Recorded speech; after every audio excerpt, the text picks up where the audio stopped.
I heard the seismic alert went off. I ran outside. Everything was moving as I was running through the stairwell and all that. And I thought that glasses were gonna shatter on my face or, using all kinds of stuff. It felt quite surreal to begin with, something, like a shake, but it grew very, very quickly. Really quite frightening, desks were shaking, chairs up and down. And just as we were leaving the classroom, our outside wall collapsed. So that was really frightening, and nothing really prepares you. Obviously you do your best to be professional and calm, but it's hard to kind of disguise with fear. And obviously the students were incredibly frightened.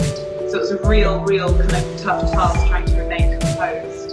Actually, I wasn't sure I was gonna make it. Luckily, I'm still here, and many people, thousands of people, went into the streets after this quite heavy and prolonged shaking on an especially poignant day. This is the 32nd anniversary of one of the gravest days in Mexico's history, when an earthquake left 10,000 people dead.